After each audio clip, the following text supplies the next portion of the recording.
Hi friends, Lubna's food കോർട്ടിലേക്ക് എല്ലാവർക്കും സ്വാഗതം. അപ്പോൾ പെരുന്നാളിൻ്റെ തലേ ദിവസത്തെ വിശേഷങ്ങളും പെരുന്നാളിൻ്റെ വിശേഷങ്ങളുമായിട്ടൊക്കെയാണ് വന്നിട്ടുള്ളത്. പെരുന്നാളിൻ്റെ തലേ ദിവസം വൈകുന്നേരം ആയപ്പോൾ മോൾക്ക് മൈലാഞ്ചി ഇട്ട് കൊടുക്കണം എന്ന് പറഞ്ഞു. അപ്പോൾ ഞാൻ നഖത്തിലൊക്കെ ഇങ്ങനെ മൈലാഞ്ചി ഇട്ട് കൊടുക്കുകയാണ്. ഉള്ളിലിടാനൊന്നും എനിക്കറിയില്ല, അപ്പോൾ ഞാൻ നഖത്തിൽ മാത്രം ഇട്ട് കൊടുക്കുകയാണ്. ഇത് കഴിഞ്ഞ് ഞാൻ നാളേക്കുള്ള ഉള്ളിയൊക്കെ തൊലി കളഞ്ഞ് വെക്കുകയാണ്. ചെറിയ ഉള്ളി, വെളുത്തുള്ളി, ഇഞ്ചി എല്ലാം ശരിയാക്കി വെക്കുകയാണ്. ഒരുപാടൊന്നും ആവശ്യമില്ല, കുഴിമന്തി ഉണ്ടാക്കണത്. അപ്പോൾ അതിലേക്കൊന്നും മസാല വേണ്ട, പിന്നെ ബീഫിലേക്ക് കുറച്ച് മതി. അപ്പോൾ അത് ശരിയാക്കി വെക്കട്ടെ.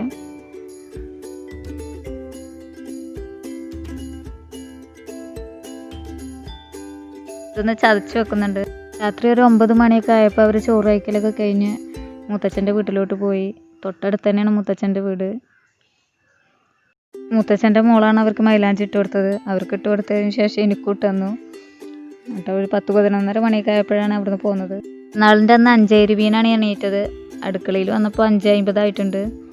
റൈസ് പോകാൻ വേണ്ടിയിട്ട് ചിക്കനും ബീഫും ഫ്രീസറിന് എടുത്തിട്ട് ആദ്യം തന്നെ വെള്ളത്തിലിട്ട് വെച്ചു. ചെറുപയർ കൊണ്ടാണ് പായസം ഉണ്ടാക്കുന്നത്. അപ്പോൾ 1/2 കപ്പ് ചെറുപയർ ഞാൻ വെള്ളത്തിലിട്ട് വെക്കുകയാണ്. പിന്നെ ഞാൻ കുഴിമന്തിക്കുള്ള അരി വെള്ളത്തിലിട്ട് വെക്കുകയാണ്. അപ്പോൾ 1 കപ്പ് ബസ്മതി റൈസാണ് എടുത്തിട്ടുള്ളത്. അപ്പോൾ ഒരു നേരത്തിന് മതി, ഉച്ചക്ക് മാത്രം മതി. രാത്രി തറവാട്ടിലാണ് പരിപാടി, അപ്പോൾ അതുകൊണ്ടാണ് കുറച്ചെടുത്തിട്ടുള്ളത്. അരി നന്നായി കഴുകിയിട്ട് വെള്ളം ഒഴിച്ച് വെച്ചിട്ടുണ്ട്. ഇനി ചായയും കടിയെല്ലാം ഉണ്ടാക്കാൻ നോക്കാം. അപ്പോൾ രാവിലെ ഞാൻ പൂരി മസാലയാണ് ഉണ്ടാക്കുന്നത്. 1 കപ്പ് ആട്ടപ്പൊടി കൊണ്ടാണ് പൂരി ഉണ്ടാക്കുന്നത്. അപ്പോൾ റേഷൻ കടയിൽ നിന്ന് കിട്ടിയ ആട്ടപ്പൊടി വെച്ചിട്ടാണ് ചെയ്യുന്നത്. വെള്ളത്തിൽ ഉപ്പിട്ടിട്ട് നന്നായിട്ട് കുഴച്ചെടുത്തിട്ടുണ്ട്. എല്ലാം ഇതുപോലെ ചെറിയ ഉരുളകളാക്കി വെച്ചിട്ടുണ്ട്. പത്തിരി പ്രസ്സിലൊന്ന് എണ്ണ തടവിയതിന് ശേഷം ഇതൊന്ന് പ്രസ് ചെയ്തെടുക്കുകയാണ്. ചിലർ പൊടി വെച്ചിട്ട് പത്തിരിക്കല്ലിൽ വെച്ചിട്ട് അങ്ങനെ പരത്തിയെടുക്കും. എണ്ണ ചൂടായതിന് ശേഷം നമുക്ക് ഇതിലേക്ക് പൂരി ഇട്ട് കൊടുക്കാം. അപ്പോൾ നന്നായിട്ട് പൊങ്ങി വന്നിട്ടുണ്ട്. ഇതിൻ്റെ 2 സൈഡും ആകുമ്പോൾ നമുക്ക് എണ്ണയിൽ നിന്ന് മാറ്റി കൊടുക്കാം. ചിലർ പൂരി ഉണ്ടാക്കുമ്പോൾ ചെറിയ ജീരകം വെള്ളമൊക്കെ ചേർക്കാറുണ്ട്. ഞാൻ അപ്പോൾ ഇന്ന് അതൊന്നും ചെയ്തിട്ടില്ല.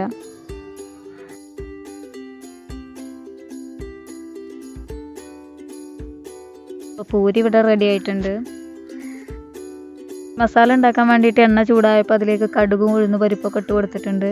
അതിലേക്ക് ഒരു സവാള അരിഞ്ഞതും അതുപോലെ പച്ചമുളക്, കറിവേപ്പില, ചെറിയൊരു കഷ്ണം ഇഞ്ചി ചെറുതായി അരിഞ്ഞതും ഇട്ട് കൊടുത്തിട്ടുണ്ട്. ഇതിലേക്ക് ഉപ്പ് ചേർത്ത് കൊടുത്ത് വഴറ്റിയെടുക്കാം. ഉള്ളിയിലേക്ക് കുറച്ച് മഞ്ഞൾപ്പൊടി ഇട്ട് കൊടുത്തിട്ടുണ്ടായിരുന്നു. ഇതിലേക്ക് ഒരു ഉരുളൻകിഴങ്ങ് പുഴുങ്ങി ഉടച്ചെടുത്തതാണ്, അതും ചേർത്ത് കൊടുക്കുന്നുണ്ട്. എന്നിട്ട് നന്നായിട്ടൊന്ന് മിക്സ് ചെയ്തെടുക്കാം.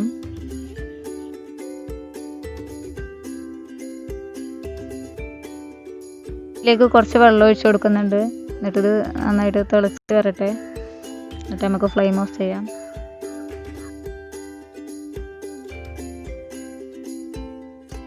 പൂരി മസാല റെഡിയായി. പിടിക്കുന്നതിന് മുമ്പ് മന്തിക്കുള്ള ചിക്കനൊന്ന് മസാല വരട്ടിയേക്കട്ടെ എന്ന് വിചാരിച്ചിട്ടാണ്. അപ്പോൾ ഫോർക്കട്ടൊന്ന് കുത്തി കൊടുക്കുകയാണ് ചിക്കനിൽ. ഇതിലേക്കൊരു 3/4 ടീസ്പൂൺ കുരുമുളക് പൊടി, 3/4 ടീസ്പൂൺ ചെറിയ ജീരകം പൊടിച്ചത്, 2 ഏലക്കായ, 2 ഗ്രാമ്പൂ. ഇതിലേക്കൊരു ചിക്കൻ സ്റ്റോക്കും പൊടിച്ചിട്ട് കൊടുക്കാം. ചിക്കൻ സ്റ്റോക്കിൽ ഉപ്പുള്ളത് കൊണ്ട് തന്നെ അതിലേക്ക് വേറെ ഉപ്പൊന്നും ചേർക്കുന്നില്ല.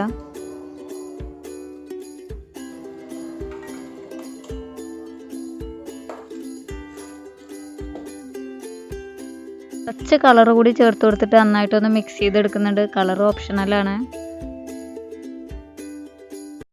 ഇതിലേക്കൊരു 1/2 ടീസ്പൂൺ കുരുമുളക് ഇട്ട് കൊടുക്കുന്നുണ്ട്. ഇതിലേക്കൊരു 2 ടേബിൾ സ്പൂൺ സൺഫ്ലവർ ഓയിൽ ഒഴിച്ച് കൊടുക്കുന്നുണ്ട്. എന്നിട്ട് നന്നായിട്ട് മിക്സ് ചെയ്തെടുക്കാം. ഇതൊന്ന് റെസ്റ്റ് ചെയ്യാൻ വെക്കുകയാണ്. ചുരുങ്ങിയത് 1 മണിക്കൂറെങ്കിലും റെസ്റ്റ് ചെയ്യാൻ വെക്കണം. മക്കളൊക്കെ എണീറ്റ് ചായ കുടിക്കാൻ റെഡി ആയിട്ട് ഇരിക്കുന്നുണ്ട് അവിടെ.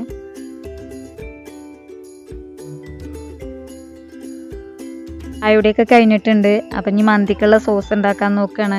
അപ്പോൾ അതിനായിട്ട് ഒരു മുട്ടയുടെ വെള്ളയും, ഒരു വെളുത്തുള്ളിയും, പിന്നെ കുറച്ച് പഞ്ചസാരയും, കുറച്ച് ഉപ്പിട്ട് കൊടുക്കാം. നാരങ്ങയുടെ പകുതി നീര് അതിലേക്ക് ഒഴിച്ചു കൊടുക്കാം. ഇതിൻ്റെ കുരുപെടാതെ ഒഴിച്ചു കൊടുക്കണം. 2 ടേബിൾ സ്പൂൺ സൺഫ്ലവർ ഓയിൽ ഒഴിച്ചു കൊടുത്തിട്ടുണ്ട്. ഇതൊന്ന് മിക്സിയിലൊന്ന് അടിച്ചെടുക്കാം. 1-2 മിനിറ്റ് വരെ. ഇവിടെ കുറച്ച് തൂമേ ഉണ്ടാക്കുന്നുള്ളൂ. അത് അടിച്ചെടുത്തിട്ടുണ്ട്. ഈ മന്തിക്ക് കഴിക്കാൻ വേണ്ടിയിട്ട് തക്കാളിയും പച്ചമുളകും മല്ലിച്ചപ്പും ഉപ്പും ഇഞ്ചിയും വെളുത്തുള്ളിയൊക്കെ ചേർത്തിട്ട് ഇതൊന്ന് അടിച്ചെടുക്കുന്നുണ്ട്.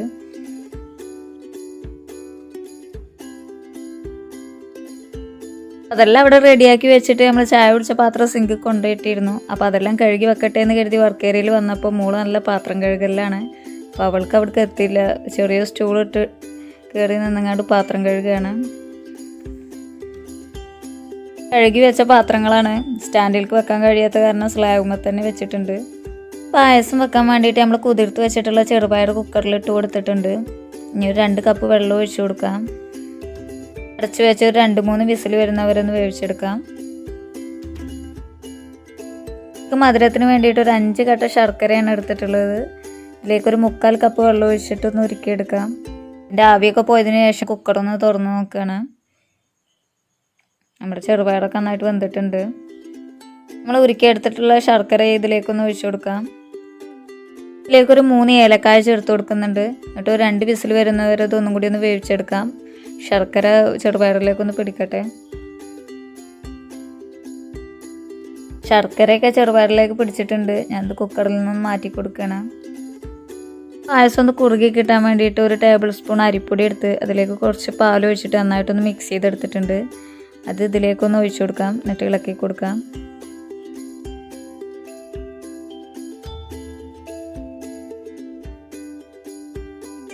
ഇതിലേക്ക് ഒരു 1/2 ലിറ്റർ പാൽ ഒഴിച്ചു കൊടുക്കുന്നുണ്ട്.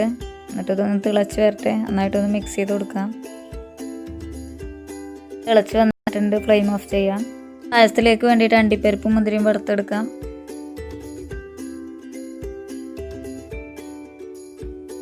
ഈ അണ്ടിപ്പരിപ്പും മുന്തിരിയും പായസത്തിലേക്ക് ഇട്ട് കൊടുക്കണം. ഇതൊന്ന് തണുക്കുമ്പോൾ ഒന്നും കൂടി കുറുകി വരും. ഇതിനിടയിൽ മക്കളൊക്കെ കുളിയ ഡ്രസ് ചെയ്യലൊക്കെ കഴിഞ്ഞ് ഫോട്ടോ ഒക്കെ പോസ്റ്റ് ചെയ്യൽ തുടങ്ങി.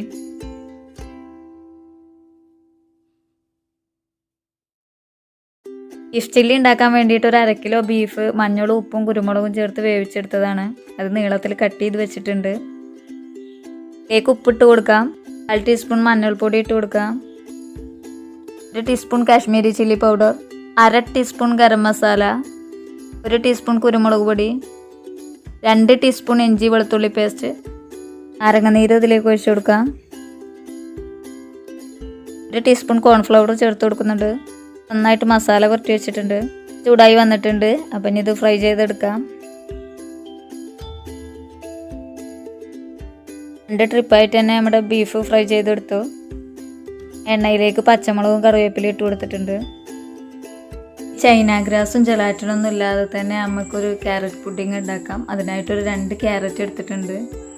വെള്ളം ചേർത്ത് നന്നായിട്ടൊന്ന് അരച്ചെടുത്തിട്ടുണ്ട്. ഒരു പാനിലോട്ട് 2 ടേബിൾ സ്പൂൺ പഞ്ചസാര കാരമലൈസ് ചെയ്യാൻ വേണ്ടി ഇട്ട് കൊടുത്തിട്ടുണ്ട്. പഞ്ചസാര മെൽറ്റായി വന്നിട്ടുണ്ട്. ഇതിലേക്ക് കുറച്ച് കാഷ്യും കുറച്ച് നിലക്കടലയും ചേർത്ത് കൊടുക്കാം. എന്നിട്ട് നന്നായിട്ടൊന്ന് മിക്സ് ചെയ്തെടുക്കാം. ലോ ഫ്ലെയിമിലാണ് ഇട്ട് കൊടുത്തിരുന്നത്. പെട്ടെന്ന് തന്നെ ഒരു ബട്ടർ പേപ്പറിലോട്ട് മാറ്റാം. അല്ലെങ്കിൽ ആ പാനിൽ തന്നെ പിടിക്കുള്ളൂ. ഇത് തണുത്തതിന് ശേഷം ഒരു മിക്സിയുടെ ജാറിലിട്ടിട്ട് ഇതൊന്ന് പൊടിച്ചെടുക്കാം. ഇനി ഒരു പാനിലേക്ക് ഒരു 1/2 ലിറ്റർ പാൽ ഒഴിച്ച് കൊടുത്തിട്ടുണ്ട്. ഇതിലേക്ക് ഒരു 6 ടേബിൾ സ്പൂൺ പഞ്ചസാര ചേർത്ത് കൊടുക്കുകയാണ്. പാലൊന്ന് ചൂടായി വരുമ്പോൾ നമ്മൾ ക്യാരറ്റ് അരച്ചെടുത്ത് ഇതിലേക്ക് ചേർത്ത് കൊടുക്കാം. എന്നിട്ട് നന്നായിട്ടൊന്ന് കുക്ക് ചെയ്തെടുക്കാം.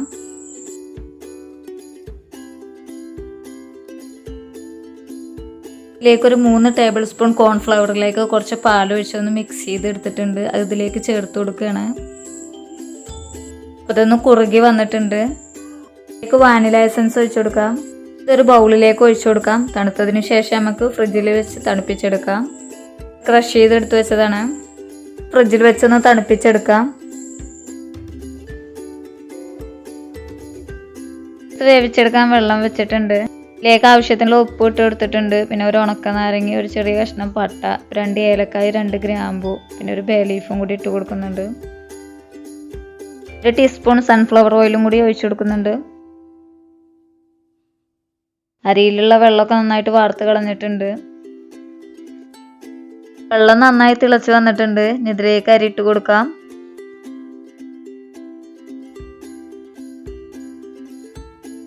അരി വെന്ത് വന്നിട്ടുണ്ട്. ഇതൊരു ഓട്ടത്തട്ടിലോട്ട് ഇട്ട് കൊടുക്കാം.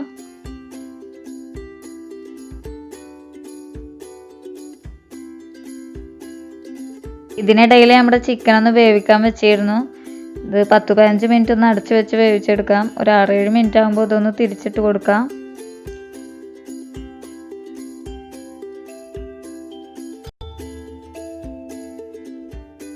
3 പച്ചമുളക് കൂടി ഞാൻ ഇതിലേക്ക് വെച്ച് കൊടുക്കുന്നുണ്ട്. 1 ടീസ്പൂൺ മഞ്ഞൾപ്പൊടിയിലേക്ക് കുറച്ച് വെള്ളം ഒഴിച്ചൊന്ന് മിക്സ് ചെയ്തെടുത്തിട്ട് അത് ഈ ചോറിന് മുകളിലേക്ക് ഒഴിച്ചെടുക്കുന്നുണ്ട്. ചിക്കൻ 2 സൈഡും കുക്കായി വന്നിട്ടുണ്ട്. ഇതിൻ്റെ മുകളിലേക്ക് വേവിച്ച് വെച്ച ചോറിട്ട് കൊടുക്കാം. എല്ലാ പണികളും കഴിഞ്ഞിട്ടുണ്ട്. അപ്പോൾ സ്ലാബും സിങ്കൊക്കെ പാത്രം കൊണ്ട് നിറഞ്ഞിട്ടുണ്ട്. അപ്പം ഇനി ഇതൊക്കെ കഴുകി ഒന്ന് വൃത്തിയാക്കി വെക്കണം. നടുവിലായിട്ട് ഒരു പാത്രം വെച്ച് അതിലേക്ക് കനലിട്ട് കൊടുത്തിട്ടുണ്ട്. ഇനി ഇതിലേക്ക് കുറച്ച് ഓയിൽ ഒഴിച്ചു കൊടുക്കാം. ഈ പുക പുറത്തു പോകാത്ത രീതിയിൽ നന്നായിട്ടൊന്ന് അടച്ചു വെക്കണം. ഇത് ലോ ഫ്ലെയിമിലാണ് ഇട്ട് കൊടുത്തിട്ടുള്ളത്. ഇതിനടിയിൽ പഴയൊരു പാനും കൂടി വെച്ച് കൊടുത്തിട്ടുണ്ട്. ഇവിടെ പാത്രം കഴുകലും അടിക്കലും തുടക്കലൊക്കെ കഴിഞ്ഞിട്ടുണ്ട്. അതുപോലെ തന്നെ അലക്കലും കുളിയൊക്കെ കഴിഞ്ഞ് ഭക്ഷണം കഴിക്കാൻ വേണ്ടി വന്നതാണ്. ഭക്ഷണം കഴിക്കലൊക്കെ കഴിഞ്ഞ് പാത്രം കഴുകി വെച്ചിട്ടൊക്കെ വേണം തറവാട്ടിലോട്ട് പോകാൻ വേണ്ടിയിട്ട്. പായസം തണുത്തപ്പോൾ ഒന്നും കൂടി കുറുകി വന്നിട്ടുണ്ട്.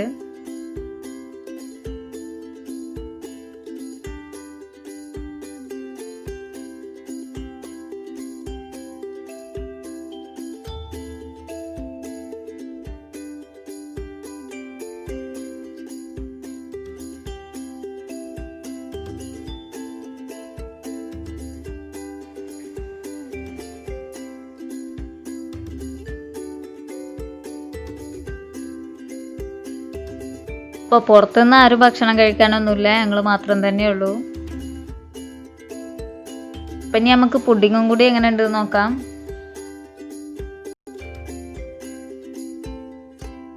അപ്പോൾ ഒരു 4 മണിയൊക്കെ ആയിട്ടുണ്ട്. അപ്പോൾ തറവാട്ടിലോട്ട് പോവുകയാണ്. രാത്രിക്ക് നാത്തുമാരും കുട്ടികളും ഇളച്ചികളും മുത്തച്ഛികളും എല്ലാവരും ഉണ്ട്. അപ്പോൾ കൂടുതലായിട്ട് വീഡിയോ ഒന്നും എടുത്തിട്ടില്ല, ചെറിയ ചെറിയ ഭാഗങ്ങൾ മാത്രമേ ഉള്ളൂ. ഇവിടെ ചെന്ന് ഉള്ളിയുടെ തൊലികളിൽ അതുപോലെ ഓരോന്ന് കട്ട് ചെയ്തെടുക്കൽ അതൊക്കെ ഇങ്ങനെ എല്ലാവരും കൂടി ഒരുമിച്ചിരുന്ന് കണ്ട് തന്നെ പെട്ടെന്ന് തന്നെ ചെയ്തെടുത്തു. ബീഫ് ബിരിയാണിയാണ്. അപ്പോൾ അതിനായിട്ട് കട്ട് ചെയ്ത് വെച്ചിട്ടുള്ളതാണ്. 5 കിലോ അരി കൊണ്ടാണ് വെക്കുന്നത്. അപ്പോൾ ബിരിയാണി വെക്കുന്നത് മുത്തച്ഛിയാണ്. അപ്പോൾ ചോറൊക്കെ ഇവിടെ റെഡി ആയിട്ടുണ്ട്. മുഴുവനായിട്ട് വീഡിയോ എടുക്കണം എന്നൊക്കെ ഉണ്ടായിരുന്നു, അത് നടന്നില്ല. ചോറ് ദമ്മിട്ട് കൊണ്ടിരിക്കുകയാണ്. ഗോതമ്പും കൊണ്ടാണ് പായസം വെച്ചത്. ഇത് മുഴുവൻ കുടിച്ച് തീർത്തിട്ടൊന്നുമില്ല, കുറച്ച് ബാക്കി വന്നിട്ടുണ്ട്. മസാല പുരട്ടി വെച്ചതാണ്. കുറേശ്ശെ പൊരിച്ചെടുക്കാൻ തുടങ്ങിയിട്ടുണ്ട്. മക്കളുടെ ഒന്നും സൗണ്ടൊന്നും കേൾക്കാത്ത കാരണം മുകളിലേക്കൊന്ന് കയറിച്ചാൻ നോക്കിയതാണ്. അപ്പോൾ അവിടെ റൂമിൽ ഒരു ബെഡിൽ എല്ലാവരും കൂടി ഉണ്ട് കിടക്കണു. കാര്യമായിട്ട് എന്തോ കാണുകയാണെന്നാണ് തോന്നുന്നത്. അപ്പോൾ ആരുടെയോ 2 മൊബൈൽ കിട്ടിയിട്ടുണ്ട്. അതിൽ വീഡിയോസ് കണ്ടുകൊണ്ടിരിക്കുകയാണ്, അതിലുണ്ട് മുഴുകിയിരിക്കുകയാണ്. എന്തായാലും നമ്മുടെയൊക്കെ കാലത്ത് ഒരു 3-4 കുട്ടികളുണ്ടെങ്കിൽ തൊട്ടുകളി സാറ്റുകളി എന്നൊക്കെ പറഞ്ഞങ്ങാണ്ട് ഓരോ കളികൾ ഇങ്ങനെ കളിക്കും. ഇപ്പം എത്ര ചെറിയ കുട്ടികളാണെങ്കിലും മൊബൈൽ മതി. അപ്പുറം ഉള്ളതൊന്നും കാണും കേൾക്കും ഒന്നും ചെയ്യില്ല. വല്ലാത്തൊരു കാലമല്ലേ. അപ്പോൾ ദമ്മൊക്കെ പൊട്ടിച്ച് ബിരിയാണിയൊക്കെ വിളമ്പി തുടങ്ങി. ഫസ്റ്റ് ട്രിപ്പ് ഇരുന്നിട്ടുണ്ട്. അളിയന്മാരും ആൺകുട്ടികളൊക്കെ ഇരുന്നിട്ടുണ്ട്. അപ്പോൾ ഫോട്ടോസൊന്നും എൻ്റെ അടുത്ത് കാര്യമായിട്ട് കിട്ടിയിട്ടില്ല.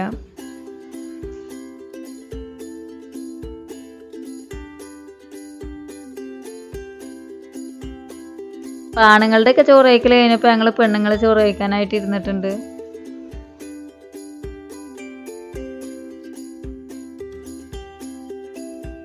ഇവിടെയൊക്കെ ചോറ് കഴിക്കൽ കഴിഞ്ഞിട്ടുണ്ട്. ഇപ്പോൾ 11 മണി ആയിട്ടുണ്ട്. ഞാൻ ഇപ്പോൾ അടുക്കളയിൽ നിന്ന് കാണിച്ചു തരാം. ഇനി ഇതൊന്ന് ക്ലിയർ ആവണമെങ്കിൽ ഇച്ചിരി സമയം പിടിക്കും. അപ്പോൾ നമ്മുടെ പരിപാടികളൊക്കെ അവസാനിച്ചിട്ടുണ്ട്. പരിപാടികളൊക്കെ അവസാനിച്ചതിന് ശേഷം നമ്മൾ സ്ലാബ് ഇതാ ഇങ്ങനെ നീണ്ട് പരന്ന് കിടക്കുകയാണ്. ഇതിങ്ങനെ കാണുമ്പോൾ തോന്നും ഇതൊക്കെ കഴിഞ്ഞ് എപ്പോഴാണ് നമ്മൾ കിടന്നുറങ്ങാന്ന്.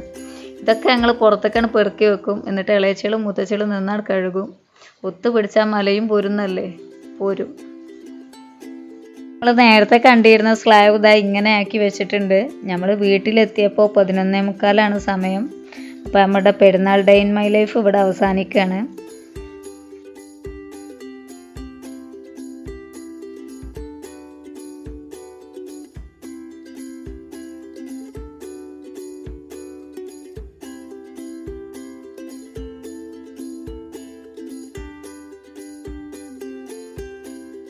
അപ്പോൾ വീഡിയോ ഇഷ്ടമായിട്ടുണ്ടെങ്കിൽ സബ്സ്ക്രൈബ് ചെയ്യുക. തൊട്ടടുത്തുള്ള ബെല്ലൈക്കൺ കൂടി ഒന്ന് പ്രസ് ചെയ്യണേ.